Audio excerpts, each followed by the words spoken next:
Chapter 2. 5 o'clock rolled down from the sun and plumped soundlessly into the sea. The golden color widened into a glittering island, and a faint breeze that had been playing with the edges of the awning and swaying one of the dangled blue slippers became suddenly frightened with song. It was a chorus of men in close harmony and in perfect rhythm to an accompanying sound of oars cleaving the blue waters.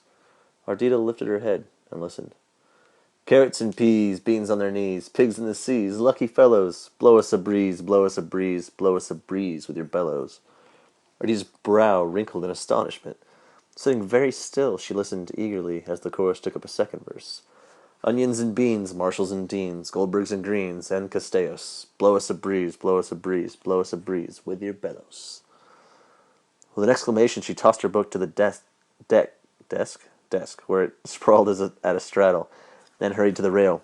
50 feet away, a large rowboat was approaching, containing 7 men, 6 of them rowing and one standing up in the stern, keeping time to their song with an orchestra leader's baton. Oysters and rocks, sawdust and socks, who could make clocks out of cellos? The leader's eyes suddenly rested on Ardita, who was leaning over the rail, spellbound with curiosity. He made a quick movement with his baton, and the singing instantly ceased. She saw that he was the only white man in the boat. The 6 rowers were Negroes. "Narcissus, ahoy!" he called politely. That would be the name of the boat, the Narcissus. "What's the idea of all the discord?" demanded Ardita cheerfully. "Is this the varsity crew from the county nut farm?" By this time the boat was scraping the side of the yacht, and a great hulking Negro in the bow turned round and grasped the ladder. Thereupon the leader left his position in the stern, and before Ardita had realized his intention, he ran up the ladder and stood breathless before her on the deck. "The women and children will be spared," he said briskly. "All crying babies will be immediately drowned, and all males put in double irons." Digging her hands excitedly down into the pockets of her dress, Ardita stared at him, speechless with astonishment.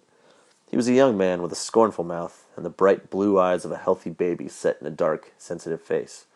His hair was pitch black, damp and curly, the hair of a Grecian statue gone brunette. He was trimly built, trimly dressed, and graceful as an agile quarterback. That would be a football player. "Well, I'll be a son of a gun," he said dazedly. They eyed each other coolly. "Do you surrender the ship?" "Is this an outburst of wit?" demanded Ardita. "Are you an idiot, or just being initiated to some fraternity?" "I asked you if you surrendered your ship." "I thought the county was dry," said Ardita disdainfully. That would mean,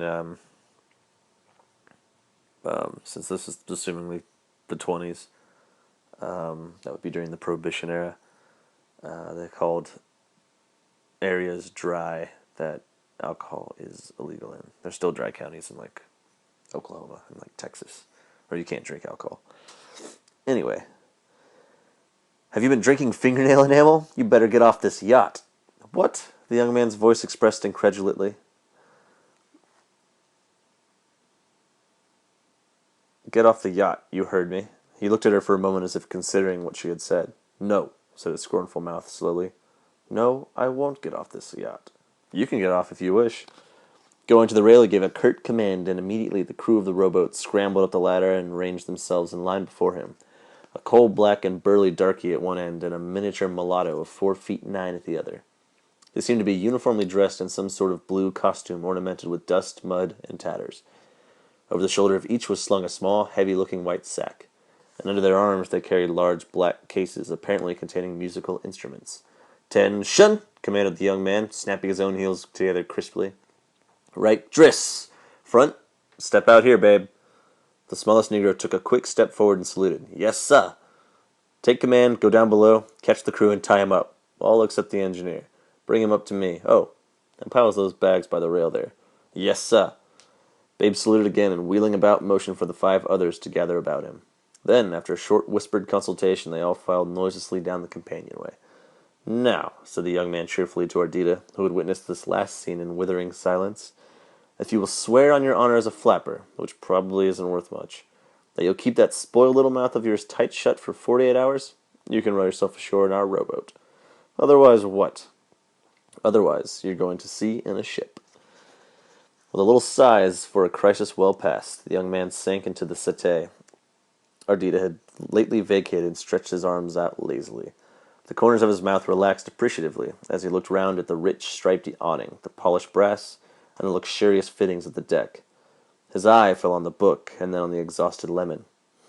He said. Stonewall Jackson claimed that lemon juice cleared his head. Your head feel pretty clear? Stonewall Jackson was a general in the American Civil War for the Confederate Army. He was known for keeping a cool head and never shying away in the face of danger. That's why they called him Stonewall, because he was like a stone wall. He was also widely known as being devotedly religious. Anyway, Ardita disdained to answer, because inside of 5 minutes you'll have to make a clear decision whether it's go or stay. He picked up the book and opened it curiously. The Revolt of the Angels sounds pretty good. French, eh? He stared at her with new interest. You French? No. What's your name? Farnham. Farnham what? Ardita Farnham. Well, Ardita, no use standing up there and chewing out the insides of your mouth.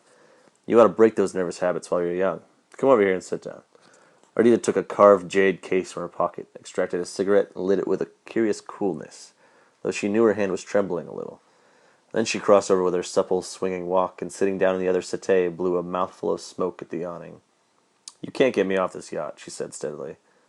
And you haven't got very much sense if you think we'll get very far with it. My uncle will have wirelesses zigzagging all over this ocean by 6:30.